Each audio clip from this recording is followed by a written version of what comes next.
welcome to Canceled.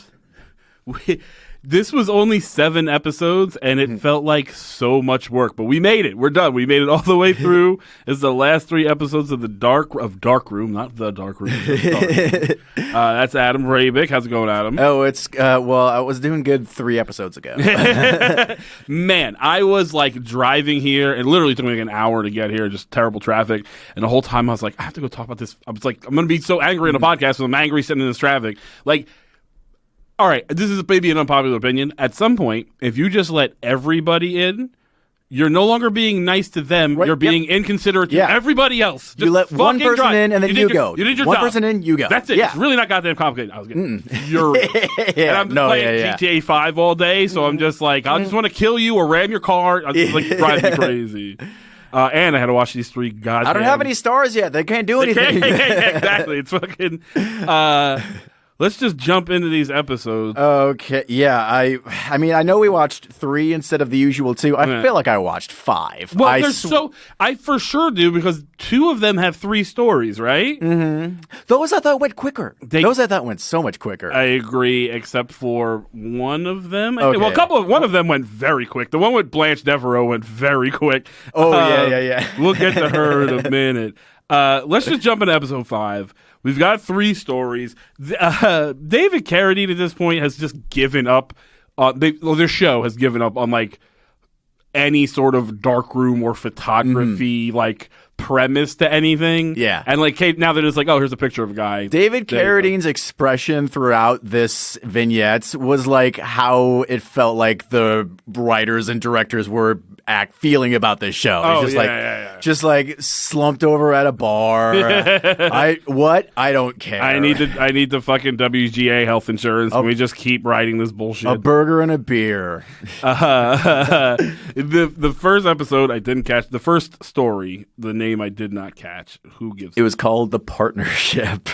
That makes me mad. It literally makes me mad because there's not. Okay, we'll get to it. But the partnership is with anyway. We're in a little roadside town. Or like there's handful of people left living there. It doesn't seem like much. Yeah, hard Scrabble existence. There's a diner. And I was mad at that lady at the diner because she's like, can you believe it? The milk guy said if I don't pay my bill, he's going to stop bringing me milk. How am I supposed to keep his business open? Well, how the fuck is he supposed to keep his dairy open if you're not paying him for his goddamn milk? That made me so mad. I immediately was like, I don't want anybody in the show. Yeah. Maybe you and the milk guy should get together and figure out where. Because clearly there's not enough business to sustain either of you. Right. There's a diner and there's a filling station. Yeah, and an old man. One old man who like, as soon as I saw, I figured this story out almost immediately. Of course. Not all of it. Not the not the specifics. We'll get to the end of it. But like they're robbing people. They're going to kill people and take their shit in this little small side. It's the only way they're able to stay. Well, the way James Coburn set it up, he's like, these have a partnership that somehow finds a way to scratch up a living. And I'm like, oh, so they kill people. Yeah, exactly. They kill people who come through. Right. But maybe I did laugh out loud at one point because he sees this truck driver and he's like, oh, I better go fucking try to reel him in or whatever. Yeah. And he's like, oh, you're from St. Louis? I'm from St. Louis. Born whatever. And, oh, you're Irish. He's like, what made me laugh was he's like, I didn't catch your name. And the guy driving the truck goes, it's Pat Dillon. It's on the side of my truck. And then it passes down and it just says Pat Dillon. Yeah. It doesn't say like Pat Dillon's Trucking. Right. It doesn't say Pat Dillon Express. Yeah. It's just his name written on the side of his truck. It was like a gag you would see in a sitcom made today. Yeah. It was like a Simpsons joke. It just made me laugh. He tried to be like Pat Dillon, Trucking and Sons Incorporated, and then it just like every word just like keeps goes down and down. He doesn't take the bait. He drives away. Our old guy goes to the diner where he talks to the milk bitch. I'm calling her the milk bitch. On the driver's way, the driver pulls out, and the old man goes, people just aren't as friendly as they used to be. And knowing what he knows he's going to do to them really has no business saying that. But he's talking to her and he says like, me and Eddie have had a good run, so here's $40 to pay the milk guy or whatever. Why don't you give me an extra slice of pie for Eddie? And she's going on about how, it's good. Why don't you bring Eddie into town? We never meet him. He goes, oh, you don't want me to bring Eddie into town? He don't like people much. He's a bit ornery or whatever, right? At which point, I'm like, okay, so Eddie's maybe like an angry older brother, or like. Oh, I immediately was like, Eddie's not a person. Oh, I did not put that together at all, even a little bit. Oh, well, he says his father was a sea monster and her mother was. He's like, okay, clearly that wouldn't have just been written in to be colorful. I'm like, I kind of thought he was just being like colorful, fucking old, like country bumpkin dude. You, I think, have more patience for I do at this point. At this point, I'm just like wheedling in every little detail. Okay, what does that mean? I predicted the end of all of these. Oh, for sure. I mean, absolutely. Even ones that don't make sense at all. Yeah, which we'll get there in a minute. Yeah. So in walks David Carradine, and leather vest David Carradine. Leather vest David Carradine, who was like, "I'll come, but I get to pick my own clothes, and I'm going to make up my character as I go along, and I'm not going to tell any of you what that character is." Right? Yep. Because why is this biker? I guess he's supposed to be wearing. This made me laugh. They're like, "Oh, what a fancy watch! I've never seen such a fancy watch. It's a fucking calculator watch. Yes. It's literally a calculator watch." And he's like, "It's got a microcomputer in it." No, it's a calculator. You had calculators then. That's not that impressive technology. You just put in a watch.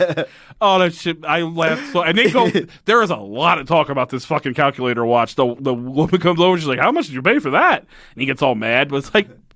It just made me like, why is the biker winning? It just doesn't make any sense. Just brushes the dust off of his vest. Oh, it's called a Fitbit. It tests your heart rate. Our old guy starts to, you got to go. He's like, I'm trying to, like, my bike broke down up the street. I'm trying to get back to whatever. The old guy's like, "Oh, you're trying to get to Chicago."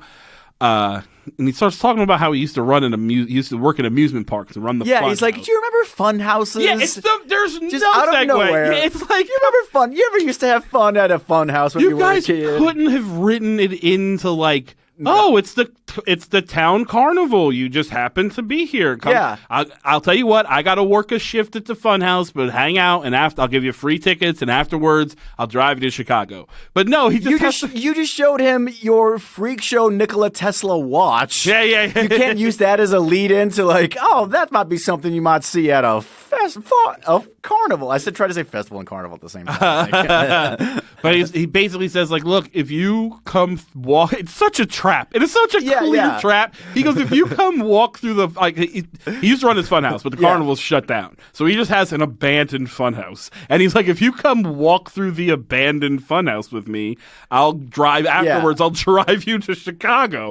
And he's like, and his whole argument is like, "Come on, don't you want to remember what fun it was like to be a boy?" Yeah, and it's like no, he's a biker who just wants to what? It's just such an obvious trap. Yeah, I mean that's such an appealing thing to a 9-year-old and no one else. Like, by the time you hit 30s, you're like, "This sounds fun. Let's break in." And then as soon as you like have to bend over the wrong way to get under the fence, you're like, "Fuck, no, I can't do it." I can't rip my work pants. I can't do this.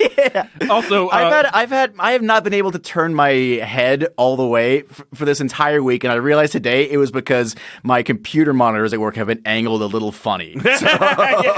So my head's breaking into a funhouse. Also, David Carradine orders a burger and a beer, and he goes, "The burger burnt and the beer cold." Sounds great, man. No, here's what it sounds like, a cool thing to say, but no one wants, like, I don't want a burnt burger. Well done. I guess you could get away with, even that's gross, but burnt? That's a bad, no one wants burnt food. No, burn the bun too. I said burnt.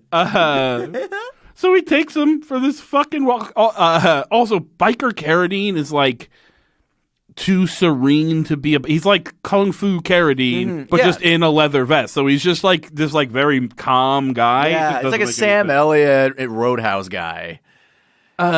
So he takes him to the fucking funhouse, right?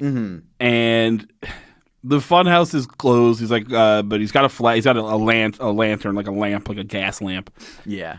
And they walk through the This show loves gas lamps. This is not the first or last gas lamp we're going to see. And they're walking through the fucking funhouse, right? And he gets them to a point where, like, they get to, like, oh, he's like, stop, hey, I can't see. David Carradine's like, I can't see, so, like, don't, like, stick with me, whatever. Yeah. And he's like, come on, let's just leave. And the guy's like, no, we're almost there, whatever. they get to like the Hall of Mirrors, right? And then the fucking dude, go ahead. Can I talk about what happens before then? Yeah, please. Right before then, he's like pushing buttons and like sending all these traps in front of David Carradine. And one of them is a man hanging by a noose. And I'm like, foreshadowing David Carradine. So he gets to the Hall of Mirrors, and our guy, well, first off, he says, when they're walking, there's like a noise, and he goes, oh, we're over the lake, that we're on like a pontoons kind of on a dock stretched out over the lake, so it's like the water it's like slapping up against the pontoons or whatever. So they walk to the fucking edge of they get into the Hall of Mirrors, and the guy goes like, turns the lamp, like he very clearly turns the lamp off. Yeah. He just picks up the lamp, turns it off, and goes, oh, the lamp died. But like we watched, like even David Carradine watched you turn the knob. It turns like back and forth a couple times. He goes, he's like, you wait here, I'll just go get him another lamp or whatever. And he's like, no, don't leave me here. He locks him in the fucking Hall of Mirrors. He runs to the back where you can like work all the traps and shit. And this is where he's like having too much fun. If the plan is we're gonna kill you and take your shit, then like just do that. This is where he goes from criminal to pervert. Yeah, fully. Absolutely. He is for sure masturbating in this room. Well, he has like the room he's in is like a sort of an office setup with like a desk, and on the desk is like this big felt map of the whole funhouse, and he just traces where David Carradine's going. Yeah, but he's just judging by like time, like how long he's been walking, and like what he can hear. Maybe. Yeah, but like he's not. What if he just doesn't move? That's true. Yeah, that's a good point. Like if I was that guy, I'd be like, no, I'm just gonna smash these mirrors and then go back the way I came. At one point, David Carradine is going through the part of the funhouse that's called Maze, and it's just a hallway. That is for sure true. On the map, it says Maze, and it cuts out, and he's literally just one long corridor. That's all it is. Doesn't make a single wrong turn. There's like a floor drops down. He slides down a fucking ramp or whatever. Eventually, he lets out this trap door that drops David Carradine into the lake. Yeah. At which point, what is it? Because it looks like two flashlights under the water. Yeah, I thought it was like a submarine or something at first. I thought it was going to be scuba. I thought it was going to be a pretend prop funhouse monster that was part of the funhouse. Yeah. But I think it's supposed to be a living thing. It's supposed to be a creature, but you never see it. No. You see kind of a tentacle. Yeah. A little bit. It does a little bit of a wrapping around of David Carradine. And I guess we're supposed to believe it drowned. But here's what's weird, right? Let's say it's a sea monster, and it's not just two flashlights duct taped to a box. Right. Which it clearly was. Yeah. Let's say it's a sea monster. Why doesn't the sea monster just eat David Carradine? He has somehow worked out an arrangement with the old guy and the sea monster where the sea monster drowns him, puts him on the shore so that the old guy can go through his pockets, and then he's like, all right, he's yours now, and then the sea monster theoretically comes and takes him to eat him or something. But like, what? Yeah, like... Also, this story did not need a sea monster. The story is just, you're an old guy, you kill people. Here's the twist, right? The whole town's in on it. That's the story, right? How about this? He drops into the lake, and there's no way for him to get out of the lake, and he drowns. Sure. That you win. You still win. You don't need it. This story does not need a lake monster. You can eat the guy yourself now. That's also an interesting thing is we don't want your money. We want your fucking meat. We sell human burger at the fucking there we thing. go. Yeah. There's so many options to make this interesting as opposed to a monster you can't show us because you don't have a budget. Right. It's just so dumb. And then at the end, he like puts down the piece of pie he saved and he goes, here's your dessert. And like, we get it. We knew as soon as I saw the lights, I go, that's Ed. I don't know what it is, but that's Ed. He also does like look out at the camera and tilt his head and go, Ed. Like, and then it shows like the next day he's like picking up another guy, but he's wearing the watch. Yeah. And the stranger's like really impressed by the watch. But like, here's the thing, old man. You shouldn't have that watch. Like, I get that the other guy, this guy doesn't know there was a guy previously with the watch, but like, look at you. Yeah. And this watch is supposed to be wild, expensive, and rare. Your hillbilly ass shouldn't be wearing, like, if I was that guy, I'd be like, oh, you stole that watch from someone. Are you killing passerbys? You're probably killing passerbys, right? Check out what I found. The Hope Diamond. Yeah. And that's the whole episode, and it was dumb. Yeah. I was fine. It was quick. Yeah. It wasn't long. That was the good part of it. I kind of liked the old guy because he was just like so goofy that I was like, all right, this guy. He was going. He did a lot of like when he was working the traps. He did a lot of like, He was fine. Which brings us to our next episode, our next story called Daisies. It is very short. Oh my god. And very dumb. It's just very dumb. Yeah.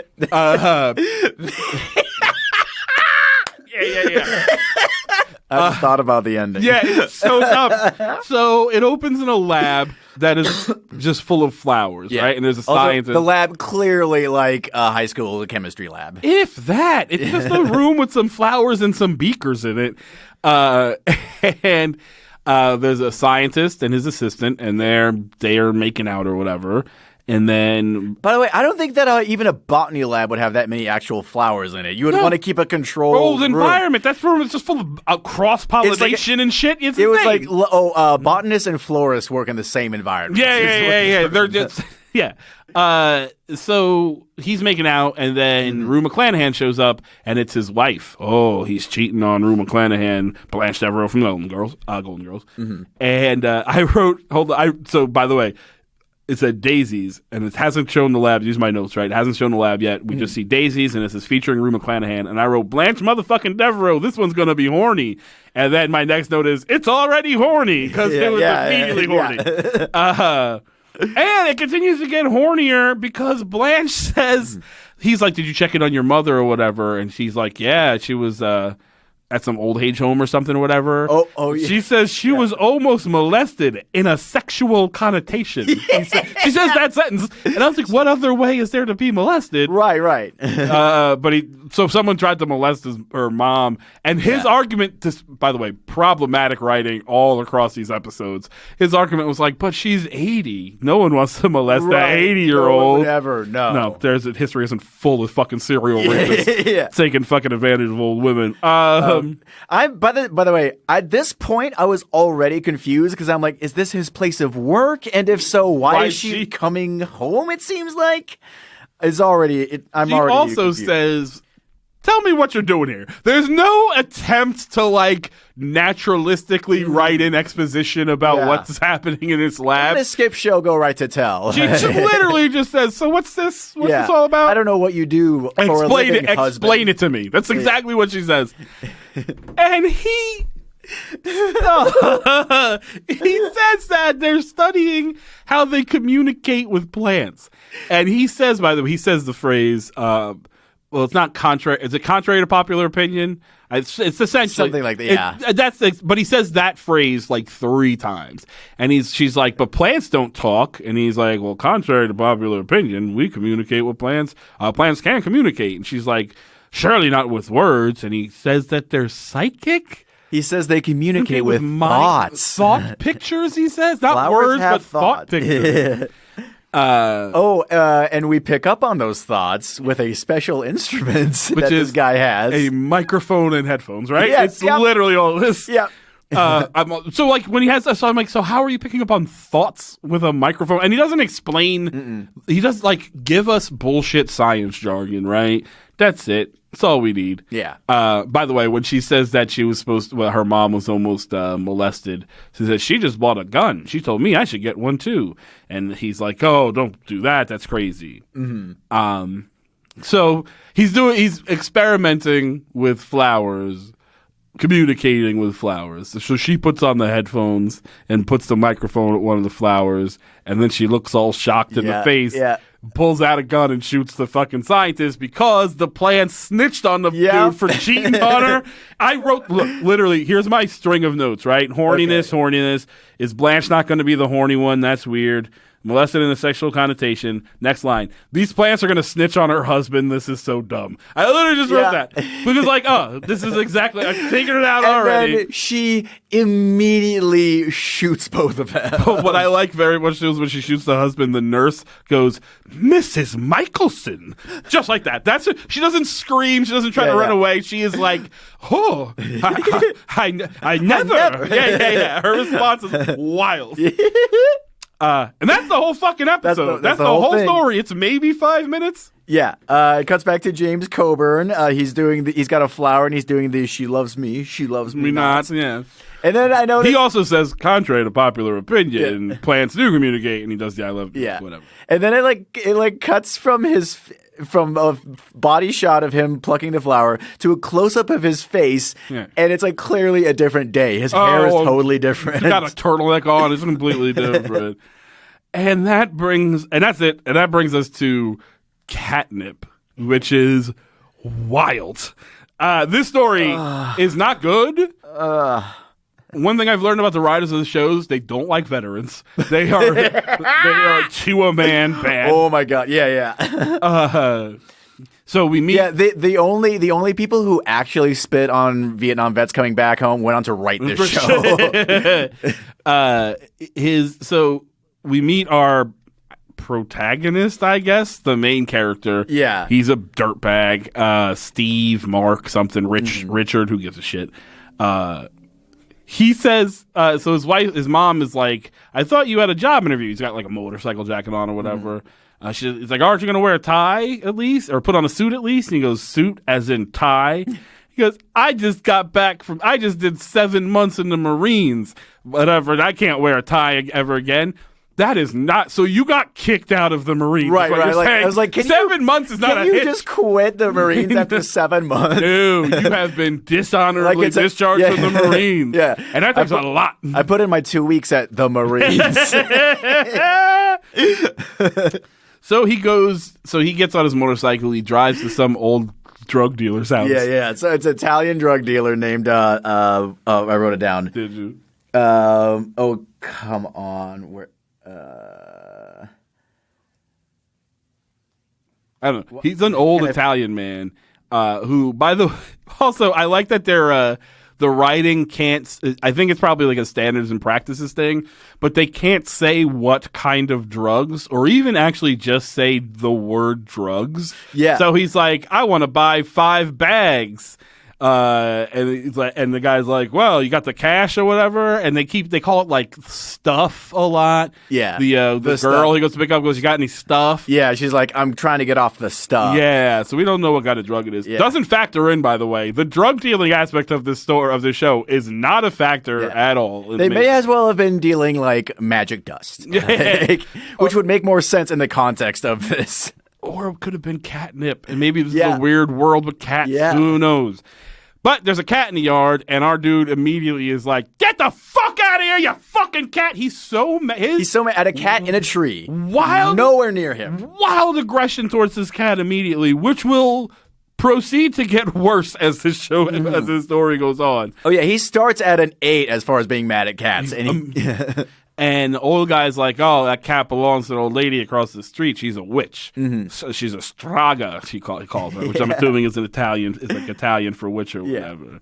He's like, the Italian guy, he basically is like, I want 5 to 10 bags. You know I'm good for it or whatever. And he's like, cash only. So the kid leaves. Yeah. He goes clearly he's like, fuck this guy over before. Yeah, clearly. Well, clearly he's a piece of shit. Yeah. He goes and mugs some old man. He just pushes an old man into an alley and then comes out with money. Yeah. But yeah, he like blocks his way on the sidewalk. And he's like, you know what time it is? And the guy goes, yeah. And then he just pushes him into an alley. You could have just pushed him into the alley. The do you know what time it is part did nothing for you. Right. But you wanted to feel like clever. I get that, actually. Then he goes to meet some girl who's sitting at a bus stop. And she says, she's like, yeah, what are you doing here? I thought you had work. And she's like, I don't have work here ever again or whatever. She says, that slime of a manager doesn't know when to stop. So, like, it's just so weird that it's not weird. Obviously, it's been a thing. But, like, it feels like one woman wrote somewhere in this show because she was like, oh, yeah, women get sexually harassed at work. It's been happening forever. Maybe we just put that little line in. It'll have some realism to it. Right. And then never address it again. But then she says, I'll just get another job. Really? That's fucking okay, I guess. It's the Reagan 80s, baby. They're giving away jobs. She's like, you got any stuff? And he's like, well, I was about to go get some. Come hop on my bike or whatever. They drive back to the old man's house. Who is Nino? I looked up his name. Nino, of course. Yeah. I feel like that was just on a jar of spaghetti sauce in like the snack lounge of the writer's office. And they're like, Nino works. Gotta go pick up from Ragu. He drives back to the house to buy some drugs for him and his girl. And again, it's just like, fuck this fucking cat. And the girl's like being nice to the cat. The cat's being shitty to him. The old lady comes out and is like, get away from my cat. Hits him with a walking stick or whatever. Yeah, because he's like trying to throw a rock at He's the like cat. gonna hit the rock. He's gonna like bash the fucking cat's head in with a rock. And she's like, you leave my cat alone. She hits the fucking his hand that's holding the rock or whatever. And he's like, he's like, I heard you're a witch. Isn't that right, Strago or whatever? Yeah. And she starts making weird-ass cat noises. Yeah. Oh, yeah. Before that, she tells him, like, after she hits him with a stick, she goes, best go on about your business. And he goes, don't tell me what to do. I was in the Marines. I won't have anyone tell me what to do. It's like, it's not a literal... Well, it's not an instruction. It's just get away from me is what she was saying. Leave my cat alone. And she starts hissing at him. Wild cat noise. I also want to say, people, we do a fair amount of like shitty supernatural kind of shows on this show. People, if they find out somebody's a witch, like in all of pop culture, people's immediate response is to like taunt them. And like, I don't mean like a Coachella witch. If it's just like 75-year-old lady who is clearly a witch, by the way. Yeah. She's just wearing like a black cloak and white hair. She's just clearly a witch. She might as well have floated in on a broom. Maybe just leave her alone. It's going to work out for you. Right. It's never going to work out for you. He gets all embarrassed and drives away. He goes to his house. Picks out a box. Oh my god! In the this box, guy, the amount of overkill this guy engages in, insane. So he comes home. By the way, this mom is like completely fucking like snowed by this man because he's clearly a piece of shit, and she's just like, "Why anything for my Jimmy or whatever his fucking name is." He comes home, takes out a box. In that box is a little tin that says U.S. Army high explosives. Yeah, and I was like, "Holy shit, what?" He drives back to the old lady's house. Wait, hold on. I just realized it said U.S. Army explosive. Didn't say Marines. Didn't say Marines. Sure did not. It for sure did not say Marines. Fucking show. He takes the high explosives. He sets a booby trap on the cat door. Like a fucking landmine with this high explosives. Literally, a guy ran around Austin last year doing this exact thing. Yeah, killed people, by the way. Horrific. Fully, yes. He puts a fucking bomb on the cat door. Then we get a shot. We get a shot of the house. He drives away. We get a shot of the house, and from the inside, we hear the old lady going like, "Oh, go on outside. What is your door stuck? Here, I'll help it. I'll open it for you." Half the house blows up. It is a massive explosion. Yeah. It's not like I was like, "Oh, so you." It's a huge explosion. Yeah, right? It's a serious bomb. That's the national news for tonight. For certain. Also, what did you think? He comes back and he's like, "What do you mean?"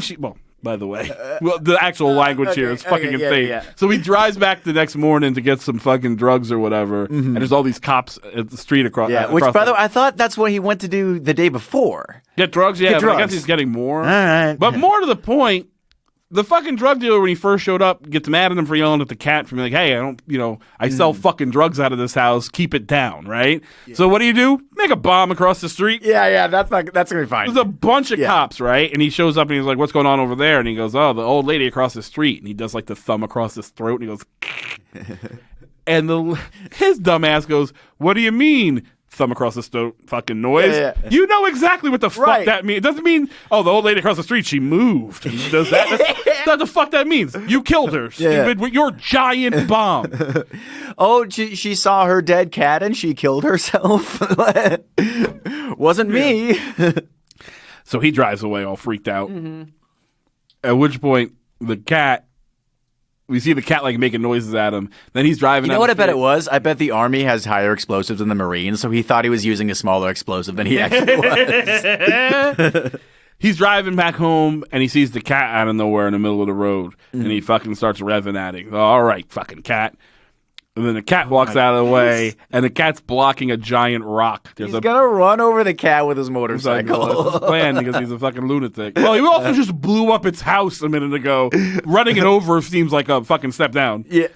But the cat has somehow moved a giant boulder into the middle of the road that he was blocking, and makes the guy dump his bike, right? Yeah.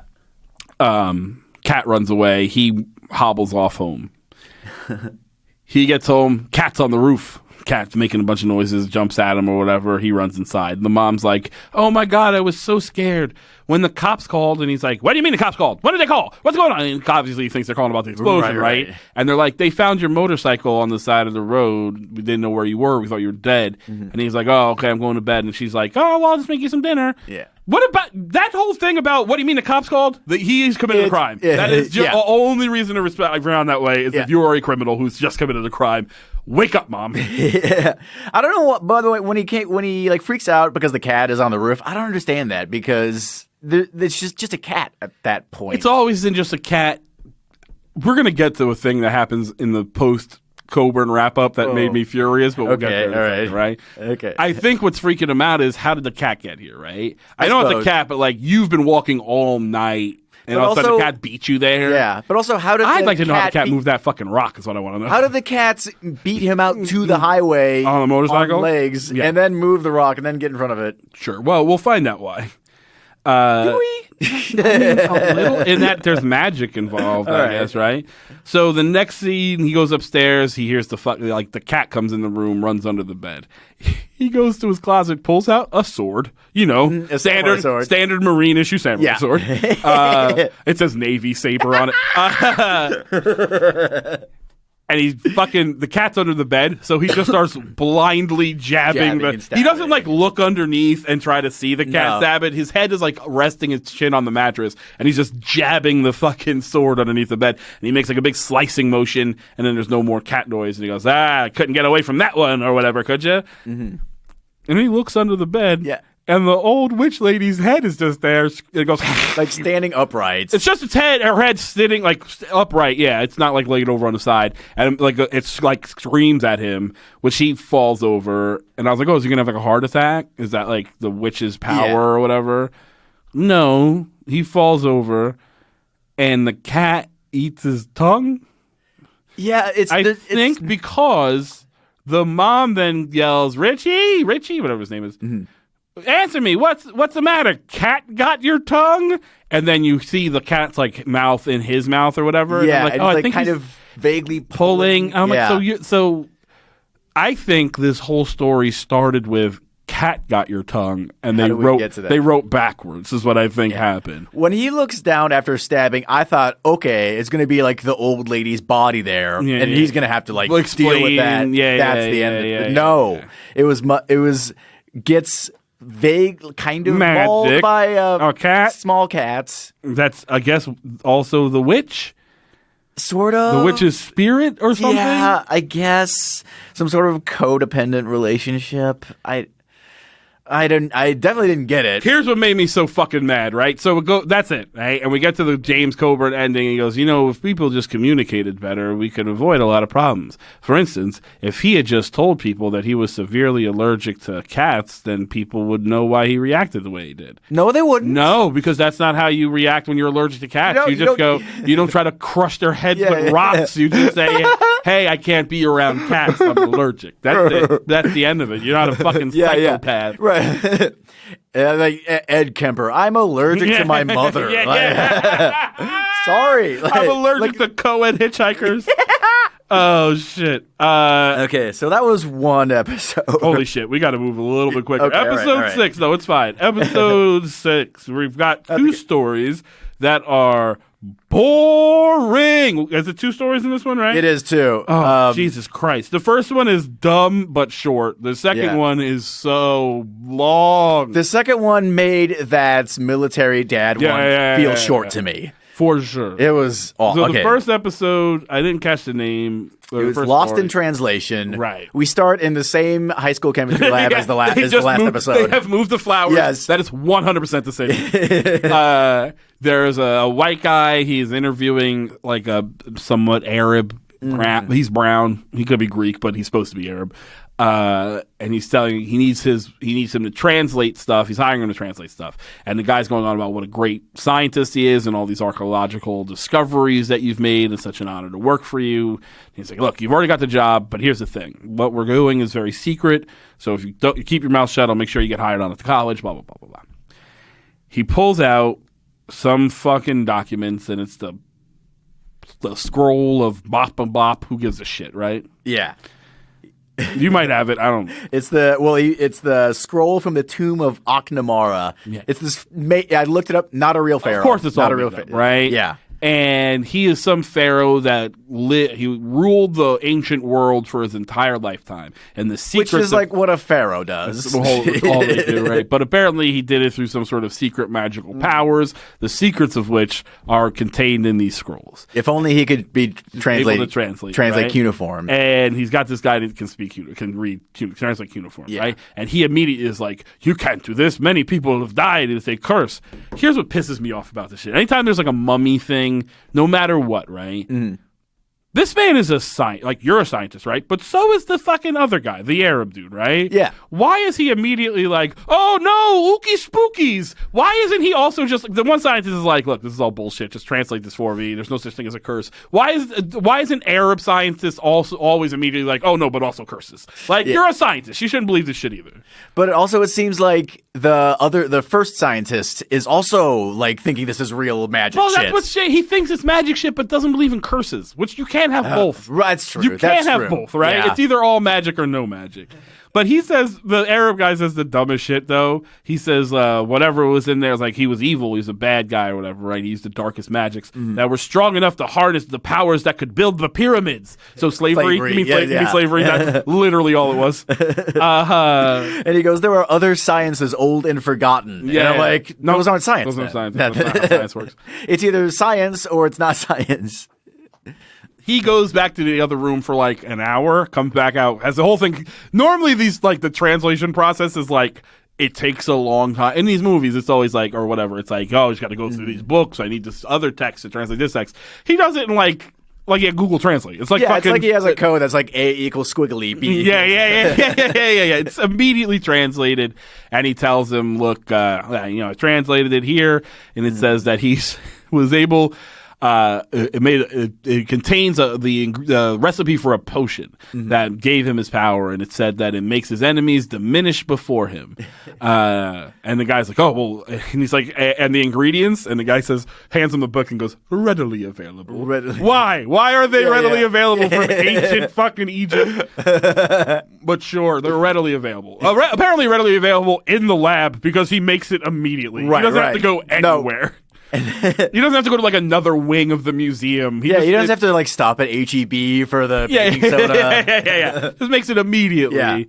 He drinks his fucking potion and starts screaming. The one ingredient we hear him say is flower of papyrus. I didn't even hear that. Is it papyrus just like the shit you write on? Yeah. Like parchment, essentially? I think it's a plant, but it's also a font.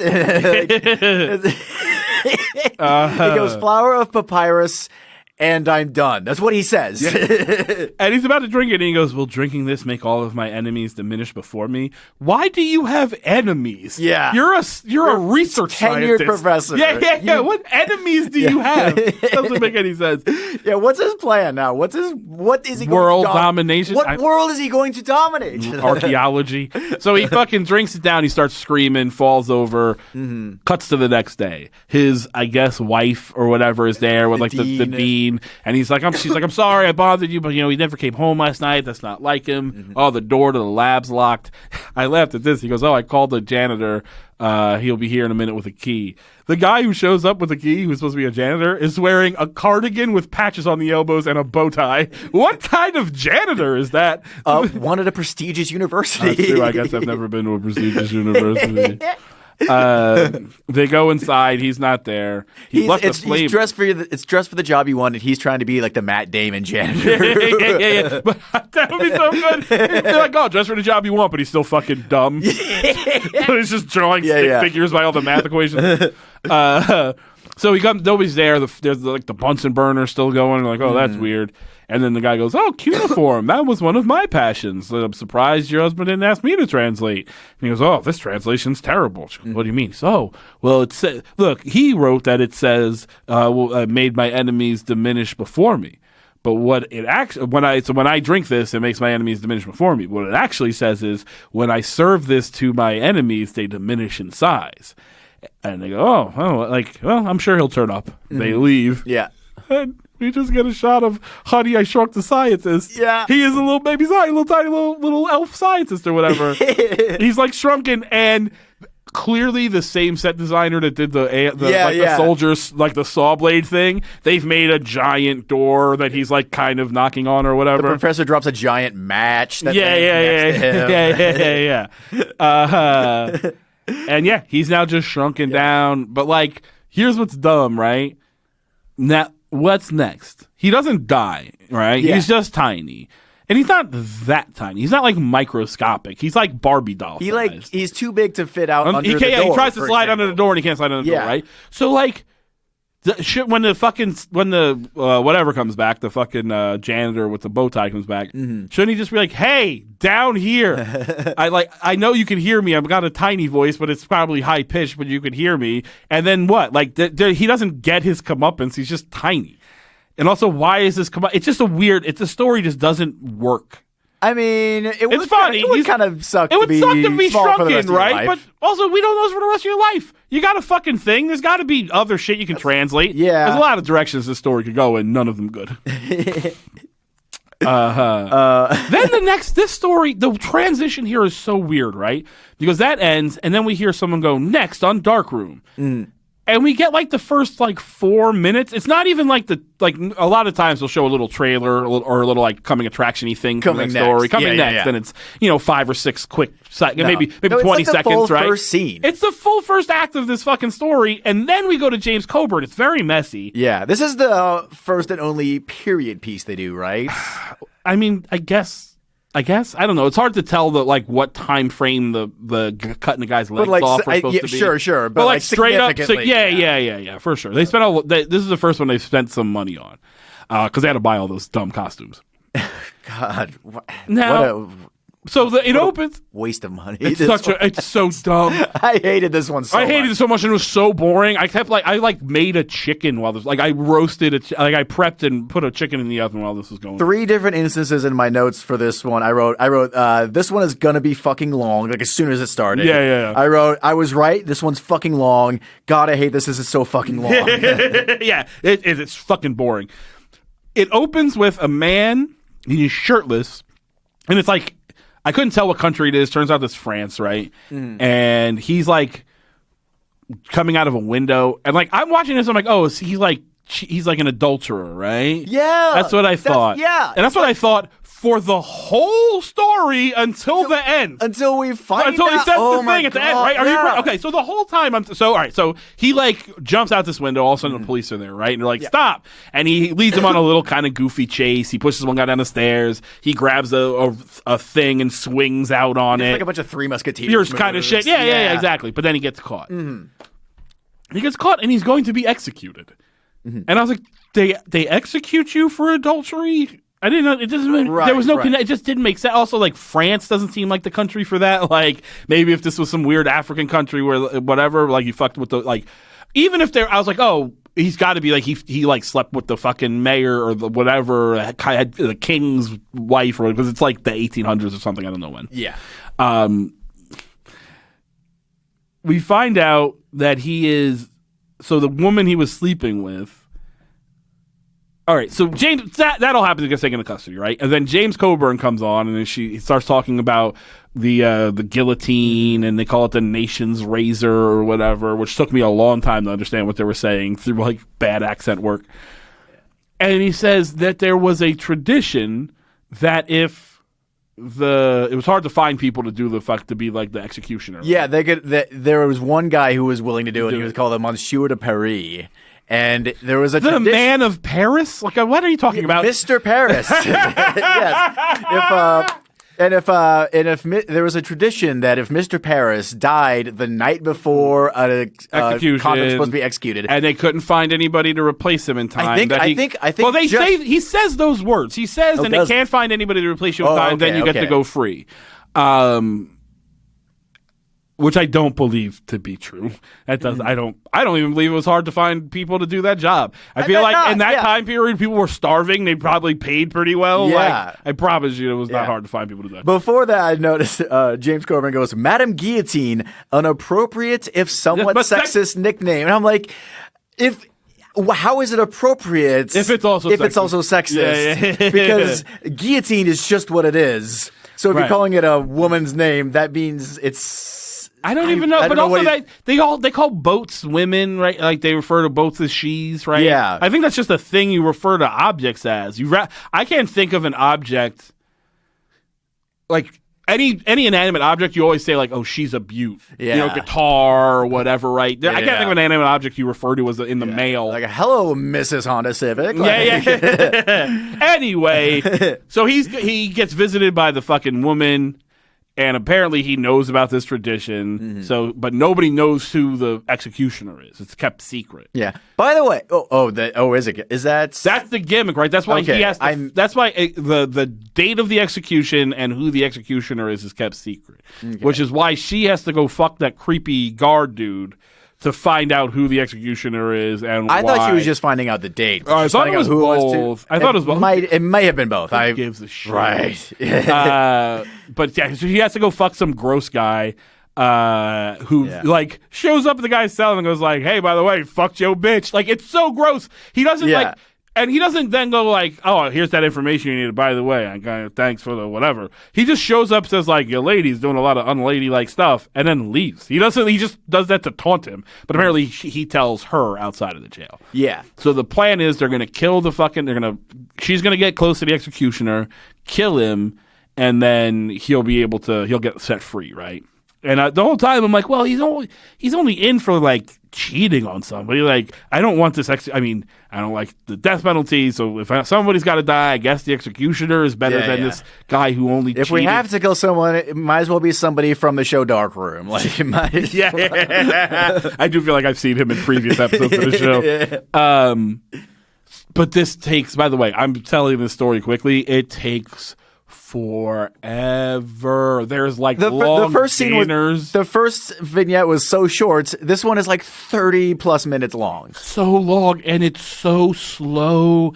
It really is. It needed a quarter of the time it took to tell the same story. Absolutely, the boring shit about his garden and it must be such a lonely life. They're all speaking English, but with very bad and inconsistent French accents too. Terrible. Also, by the way, did you notice who she is? No. I don't super know her name, but did you ever watch The Sopranos? Yes. The lady Shylock who gets killed by Phil Leotardo when he takes over the New York crew after Carmine dies. There's like a blonde lady Shylock. She's got a big buff like dude she fucks who's her bodyguard or whatever. And he like, it's a real shitty scene where he like chases around an apartment. We told you to knock it off and like kills her. It's like starts a big war. It's her like 30 years. It doesn't matter. Whatever. So she has to ingratiate herself into this guy's life or whatever to get close to him. Mm-hmm. So they talk about this fucking garden forever. And then they go to his house he's like, well, you could join me for dinner. Mm-hmm. That, I'm assuming, is like his maid or housekeeper. No, he says it's his aunt. Well, his aunt's a bitch. His aunt is just like, now, she doesn't know that this lady's trying to kill him. But she seems very suspicious of her. Yeah, but for no real reason. And other than the fact that she's kind of younger than he is. And also, she doesn't take enough precautions if she is suspicious. No, she leaves immediately. She's very rude. But the whole time, she's like, says something, oh, I thought this was cake. She's like, it's porridge. Like, she's just real shitty to her. And there's a bunch of scenes of back and forth with her and the fucking dude in the jail cell and whatever. At one point the guard warns Pierre that the Monsieur de Paris might not actually die and that he might get executed the next day. Right. And we don't know why that. I thought the whole point was you're killing him, right? So, did you not, is there not enough poison? What? I don't understand. We did, and based on how it plays out, the guard, there was happenstance. Like, the guard, there was not a secret that the guard was keeping. Right. Yeah, because apparently, how did the guard even know that? That's doesn't Right, there was nothing to know. Yeah, that's what I'm saying. But fucking A. God damn it! I didn't even catch on to that. Now it makes it even angry. Yeah. Oh no, he's actually resistant to rat poison. It turns out, that would be one thing. Yeah. No, nothing. It was nothing. She puts poison in his porridge. In his porridge. Yeah, this is porridge. So she's like, oh, I thought I was having a cake or whatever. Mm-hmm. And she's like, no, it's his porridge for the morning. And I feel, excuse me, I have to leave. Mm-hmm. The aunt leaves. The next day, the guy, Mr. Paris is going to get on his horse to go do the execution, and then he grabs his heart and falls over. He also pulls out of a cupboard. He pulls out this big black case, and in it is the blade for the guillotine. It's so funny. I tried to look this up. I couldn't figure out if this is a thing that actually happened. Nope. Okay. All right. Certainly not. That shit is clearly built into the fucking thing. It's not a thing you carry around with you. It's so. Also, you know how heavy that fucking thing would be? The guillotine is the size of a small cookie sheet in this fucking TV show. That thing is huge. And it works with gravity, so it has to be heavy. Weighted. Yeah. It's so fucking dumb. So stupid. He's just carrying his leather satchel with his fucking blade in it. Yeah. I got a 30-pound sharpened blade with me. Yeah. I'm just gonna walk with it on these cobblestone streets. Nothing bad's gonna happen ever. He falls over. It's had a heart attack or whatever. Yeah. He's like, and this took so fucking long. It was 10 minutes of this guy crawling through the streets of Paris, half dying. Is he gonna drop? No, he keeps going. And the woman is following him this whole time. I would also like to add the music in this story is jaunty. There's never a serious music. It's very much doo, boo, boo, boo, boo. It's it's very weird. It's French humor. So I assumed he died, right? And I was kind of up and down doing shit, right? And the woman assumes she died. Yeah. She runs to the jail to see her guy freed. And the guy clearly assumes he's died because he's late or whatever, and he's never late. And we find out that our guy, who the whole time I thought was just some innocent adulterer, he just says real offhandedly too, by the way, he's like, that old lady, if only I slit that old lady's throat properly, she would have never identified me. Oh, well, guess I'm free. And I was like, what the fuck? What? Yeah. And out of nowhere. Yeah. And now I have no reason to root for this guy, which is the only thing you would need, the only thing that could create any tension for the entire 15 minutes left in the whole so long. So Except stupid. that it's not the only thing because so everybody showed that they're walking him to the gate to be free, right? Mm-hmm. Because the guy isn't there. And everybody's real mad about it. And I love the idea that everyone was cheering, let him free. Oh, I didn't catch that. I thought they were screaming at him. Less sense. That makes no sense. Now we know that he's a fucking murderer. They all showed up to watch a guy die, and then no, we just love the rules, and technically he should be freed. We love rules, and I think that's the only thing we could possibly. I did not catch that. I thought they were robble robble. I didn't hear what they were saying, so I thought they were just mad that he wasn't getting killed. That is so funny. But then our fucking executioner shows back up and takes another 8 minutes to crawl to the fucking guillotine and take out the fucking blade and then slide it into the little trapper keeper thing. The whole time it's like, is he going to die before he can actually get the... And this is what I'm talking about, where I want this guy to die now. Right, yeah. And so now I'm just like, okay, hurry up, get up there, cut his fucking head off. Please.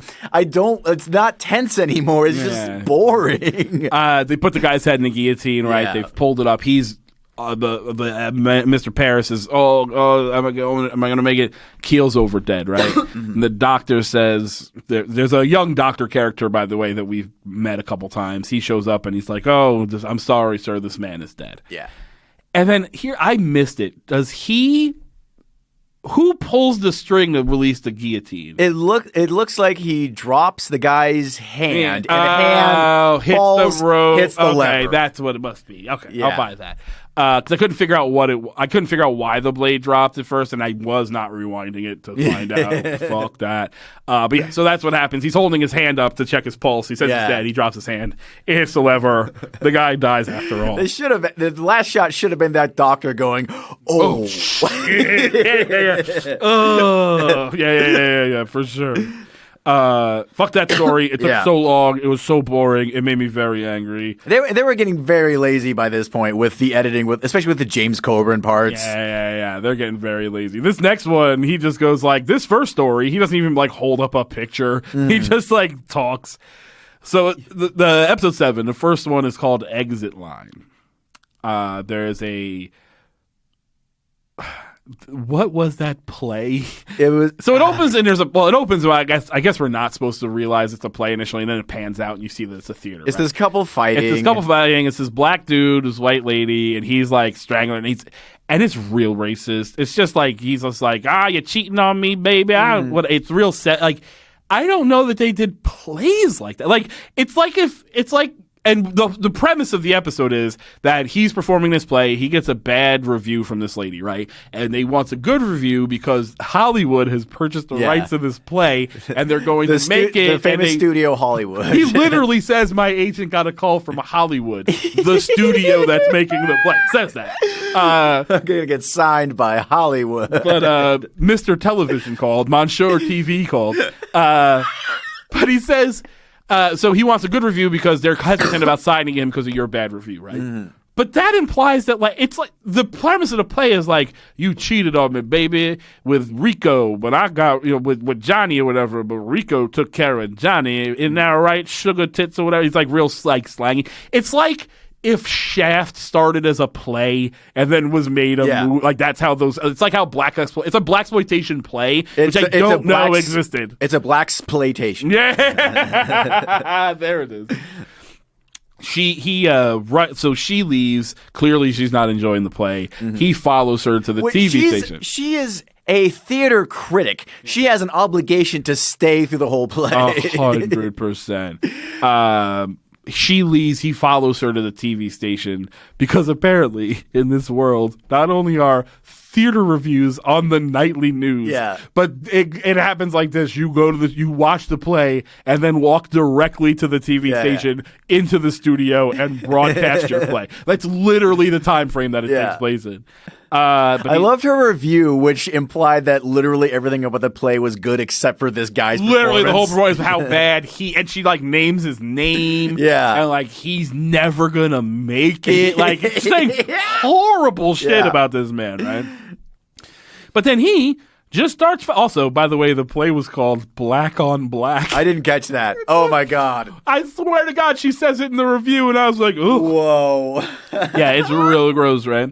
So he is now just stalking her, right? He's showing up. He calls her. A bunch of times. Waits outside her building. It's not okay. No, his behavior is.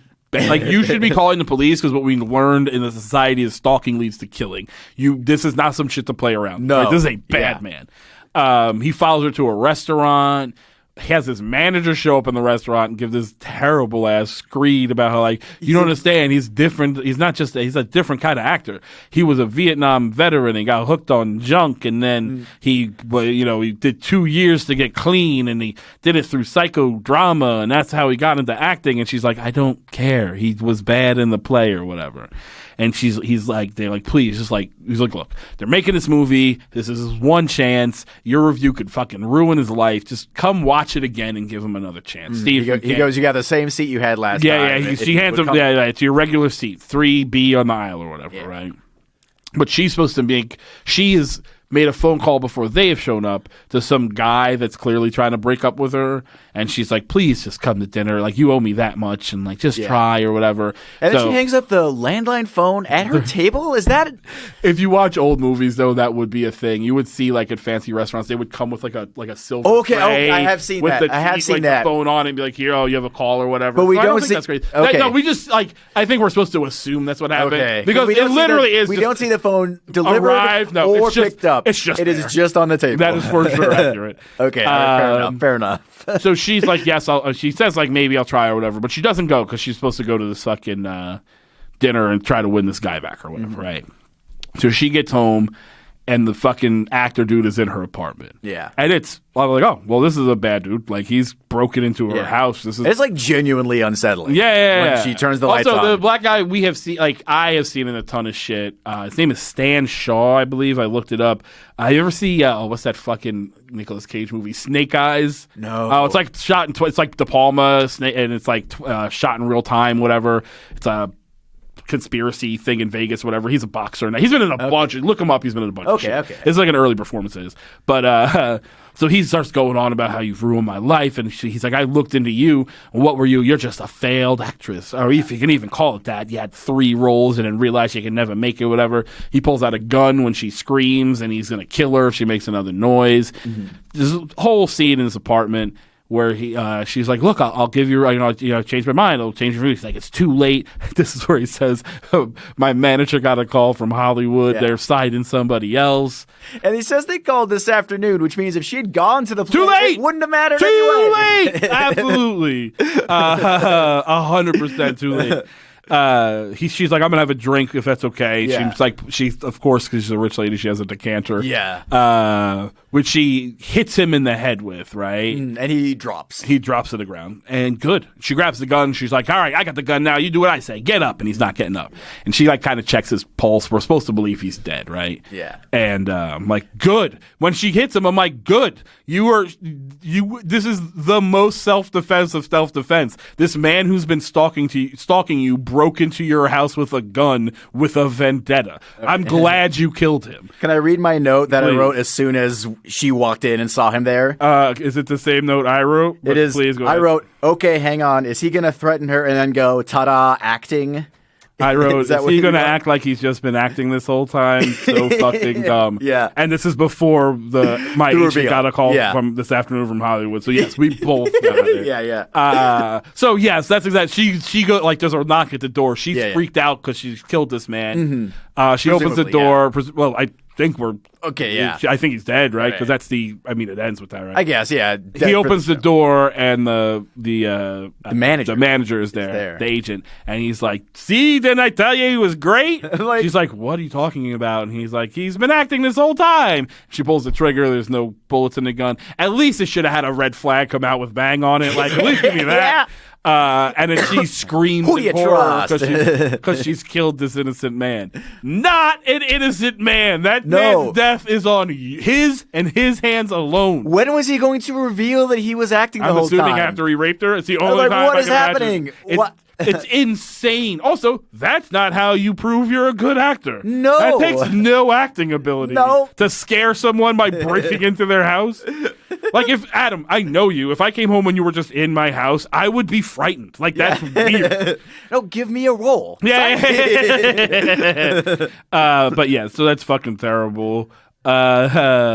Which then brings us to more. So this is like what I was saying about like problematic writing. This was like shittily racist in the beginning, and then also like just we're supposed to make stalking okay if you're trying to get a job. Like problematic shit. This next one, wildly problematic too. It is called "Who's There?" And it leads with like whatever the guy's name is, Steve Lambert or whatever, is well, it opens with James Corbett going, remember that big thing that happened out there the other day that was in all the papers? Cut to the scene. Yeah. No, that was one they were like, we're going to put this wherever we need it. Yeah. He opens, we find a man, he's sitting in his kitchen, but he it's late. It's like 3 a.m. He can't sleep because there's arguing from upstairs. Like this couple is yelling about whatever. And he's going to Chicago. I thought it was weird. Like, so this is happening. He's hearing this argument. The next morning, she walks out. The woman from upstairs walks out. So does the man eventually. The guy we'd seen previously walks out. And he's like, hey, heard you guys up there. Who approaches their neighbors like that? This whole wild screaming match. No, like, you don't. You don't make eye contact. You wait inside until you see them pull away, even if it's going to make you late for work. That's how you handle that situation. So he's like, I have to go to the guy from upstairs says I have to go to Chicago for a job interview. The girl says she's going to stay with her mom for a few days. And he's like, oh, I'll keep an eye on the place. And the next morning, he comes out of the room. That night, it's like 1:45 in the morning, we see it. The guy from downstairs walks into his kitchen, shirtless and jeans. Yeah. A lot of shirtless and jeans in the show. Kind of sweaty. He opens his fridge, cracks a beer oddly, looks at the clock. And he hears noise upstairs, right? The chandelier moves. Somebody's up there. Yeah. So he grabs a kitchen knife and he walks upstairs. And the husband's back. And he's drunk and he has a gun. And he starts talking about how his wife is cheating on him. She cheats on me all the time. That's why I have to keep switching jobs. He says that so good. He says she fucks all my coworkers and bosses, basically. I have to keep changing jobs because I keep punching my bosses. Why do you think I've had so many jobs? Why do you think I'm out of a job now? My wife has a thing for the people I work with. No, she has a thing for humiliating you. That's what she has a thing for. There's not a fetish of your husband's coworkers. No, it's a cuckolding is what she has a fetish for. This made me laugh. This time she's cheating, and he's like, you don't know she's cheating on you. He's like, yeah, I do. This time it's with the guy from the grocery store. You know, the manager. Lance or Rance. Rance is not a name. No one has been named Rance. R-A-N-C-E. I know a Rance. You know I know a Rance. Jesus, what farm did you meet him on? He does live in Nebraska. Oh, that makes sense. I've never heard that name before in my life. I've heard it once. Okay. So they're having this conversation. He's trying to convince him not to kill the wife. He's like, oh, she lies all the time. She promised. She's told me no more lies. She promised she's never cheat. Said on my dear dead father's grave, which is how I know she's lying because that's what she always says when she's lying. He goes back. He's like, all right, but just like, it's like he basically says to the husband, like, I'm gonna wait here. I called the mom's house where she's supposed to be staying, but she didn't come to the phone, so she had a headache or whatever. She was laying down. So if she comes back here with this guy, then I'm gonna kill him. Mm-hmm. Or if she shows back up here, then that is proof that she's cheating on me. Our guy from downstairs goes downstairs to where he's been fucking the upstairs neighbor's wife, and tells her basically like, "Hey, are you?" She's sleeping with anybody else, and she's like, no, baby, I swear it's just you. And he doesn't do it for me anymore, but you're all I need on my dear dead father's grave or whatever. And our dude goes, well, I'm sorry, I just got a phone call. My buddy needs a place to sleep, and I wasn't thinking about it. I told him he could stay here. And she's like, well, I'm not driving back to my mom's house tonight. She'll tell you, why would you? You live upstairs. Just go upstairs. Which is... He's sending her upstairs to be murdered. Fucking killed. Because she's sleeping with someone else other than him. Now, like, who are we? I mean, I guess I root for her, even though she's like, I don't think you should cheat on people continuously. But she's the only one who's not trying to murder anybody. Exactly. For like shitty, toxic masculinity reasons. Like, my property is fucking somebody else, so she has to die. Yeah. It's horrific. And the other guy's like, my property that I stole from my neighbor is fucking somebody else. Yeah. It's wild. Fuck, yeah. So that's the episode ends with her going upstairs to be murdered by her husband. Like, so much shitty, like if I was a woman watching this, I'd be like, this is like, people go, oh, triggering or whatever. This isn't fucking triggering. It's a stalker, and now just men trying to murder you for, like, enjoying your pussy. It's fucking wild. It made me mad. Fucking gross. And there's nothing particularly, like, otherworldly creepy about this. Not creepy. It's just straight up behavior. Men murdering women. Yes, literally. That's all it is. Yeah. Not much of a twist. I get the twist is supposed to be like we didn't realize he was fucking the dude's wife, but like I did. Well, okay, I figured that immediately. Which brings us to literally the last note I wrote is piece of shit.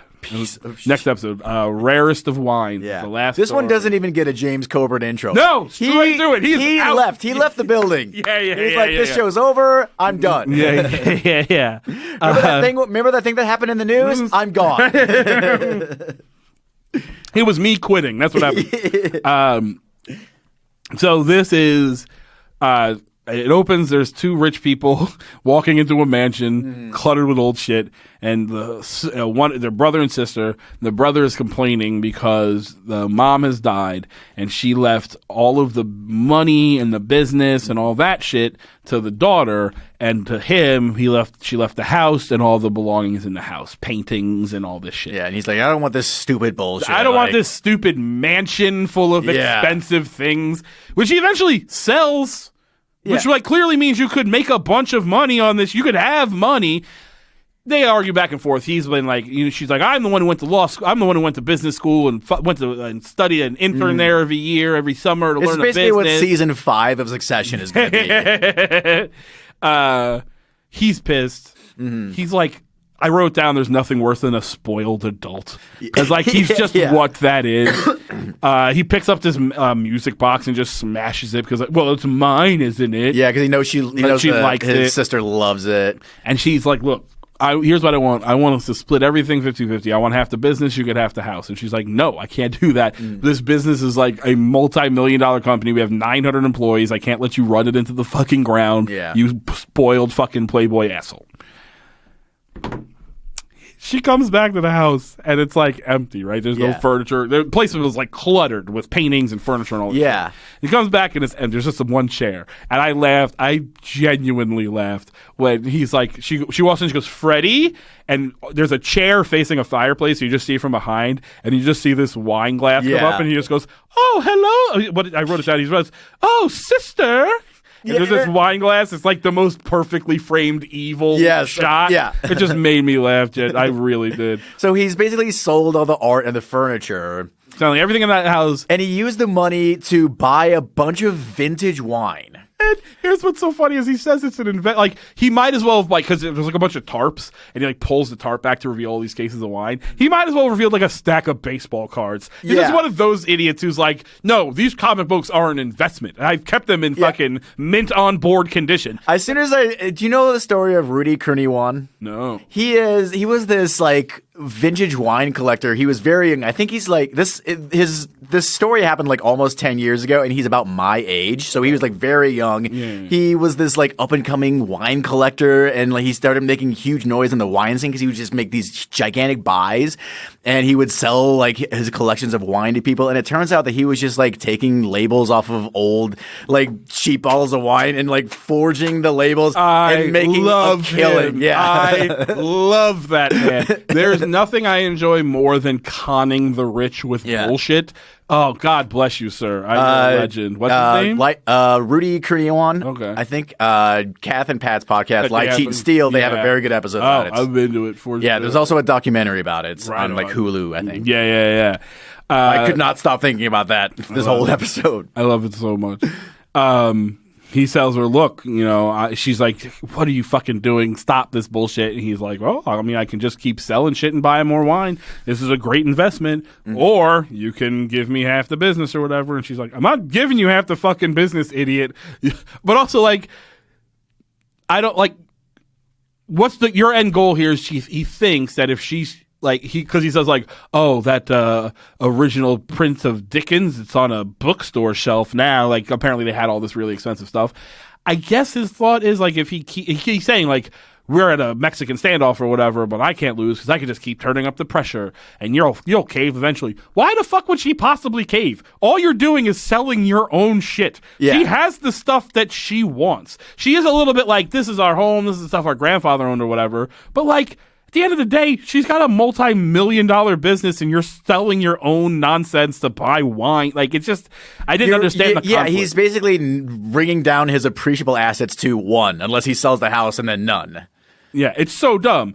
So she leaves. It's like he's like, he basically tells her, like, I know all the dealers I sold this stuff to, and if I'll tell you who they are so you can get them back if you give me half the business. She's like, no. She comes back the next day. He's got them written down in a fucking envelope. He's like, you know how bad my memory is. Yeah. No way I'll remember tomorrow. Yeah, lights it on fire. Lights it on fire. By the way, it only burns like the littlest tiny bit of it. Yeah. She puts it out real fast. Like, you could just leave with the list. Yeah, like, you clearly have it. This is 1981. Everybody is still in the phone book. Yeah. You'll be able to find these people. Also, how many fucking dealers in this town are there for, like, old books and art? Like, how many people in this region can buy a $50,000 painting right now? In a day. Yeah. This was yesterday. Like, yeah. It's insane.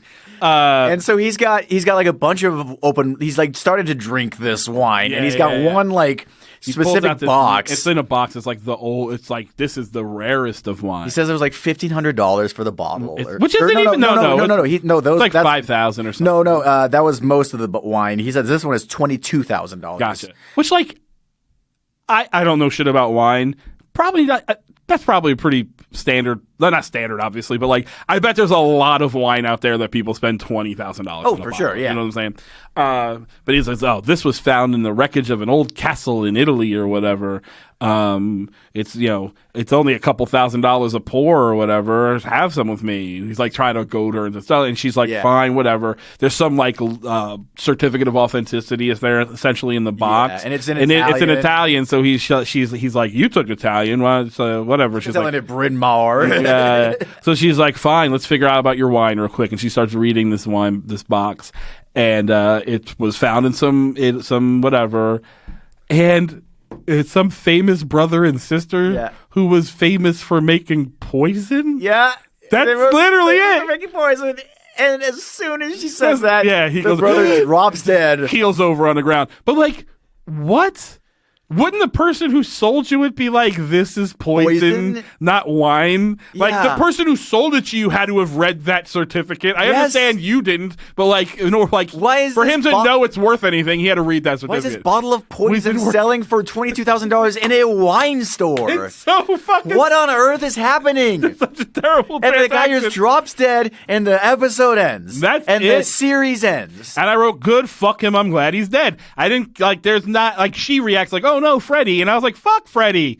Now you get the house too, I guess, I'm assuming. Like, you're the last whatever heir, right? Yeah. Sell all that wine, get your shit back. You have the list of names. Like, everything's fine. Maybe find out who sold him this bottle of poison and told him he could drink it. Yeah. Like, maybe he should go to jail. God. I just wrote, Freddie dies. That's it. That's it with 5 question marks. And then fuck this show, fuck off. I want to mention something. Yeah. In the context of us, we've been watching and talking about this show about like mysterious occurrences and like people getting into bad situations a lot of times out of like unearned confidence or just like a misplaced trust. Sure. And with that in mind, I just want to bring this up. Every week that I've come here, you've had to like physically open a padlock for us to get in the building. Yeah. And then we get up here and there's a sound producer already here. How did they get here? Well, am I about to be trapped? What's happening? I mean, you've seen me also then put the lock back on the door, right? Like, it's a lock. It's not a padlock. It's a lock box with a key inside of it. I take the key out of that box. I open the door. I put the key back in the box. It hangs on the thing. Okay, and then the door closes. Okay, that makes sense. Literally a very simple technology, Adam. I apologize. I could have explained it to you off air. Would you tell people to watch Darkroom? No. And I say that knowing it's only 7 episodes. No. Yeah, no, don't watch it. Not a fucking chance. I often will tell people, like, oh, it's worth, like, fast forward through parts. This part's worth a watch. Or, like, get high with your friends and watch a couple episodes. Mm-hmm. Avoid this fucking no way. Plague. Maybe if you can find just, like, a YouTube compilation of James Coburn's intros, which maybe is 8 minutes, maybe total of in the run of the shows. Maybe it's like Does he have a minute of screen time an episode? Maybe 2. I mean, there's that meme of like the guy who played Stryker in that one show, just like doing this role, like the sort of transition narration. There should be that meme for these James Goldberg clips, for and sure. Like I'm saying, you'd be able to get through it really quick. So maybe do that, but no, don't watch this fucking show. There's not even like one solid episode. No, I would say like there isn't even a way to go, watch like this one episode. It'll give you a good idea of what the show is like, and it's also kind of fun. It doesn't. There's like 2 where I kind of like the old people cutting that dude's legs off. Mm-hmm. Can you name one vignette that is representative of what this show was supposed to be? No, because it's every one of them is so weirdly different. And then like I thought early they were going to do like a spooky and then maybe like like kind of amazing stories or whatever. We're like, time travel. We got this radio thing where it's whatever. No, it progresses to just shitty people getting killed pretty quickly. Don't watch this show. It stinks. Anything you want to plug? Yeah, December 13th, Avery Moore and I are doing our annual Christmas show. This one is Avery and Adam Presents a Christmas Banger. We've got a bunch of great comics on there. It's at 11 p.m. at the Velveeta Room. I think Pat Dean, Pat Sorois, Robin Reynolds, Amber Bixby, Christina Parrish. And it's going to be a great time. Should definitely go do all of those things. We will be doing... So it's on YouTube. It is a show... The next episode, we try to do a short one going through the holidays. We're doing a show called QED. It is starring Sam Waterston. It's from the early 80s, where he is a... It takes place in like maybe 1910, and he is a Harvard professor who goes to England and solves crimes using gadgets. I am very excited to see the 6-episode run of this show. When did this air? Like early to mid 82, I think, 83, so something like this that. time, basically. Yeah. Oh my god! So I'm excited to watch. So we'll be doing that next. So you can watch all those episodes on YouTube. If you like the show, please rate, review, please subscribe wherever you can listen to podcasts. That helps us a lot. And we will see you next week.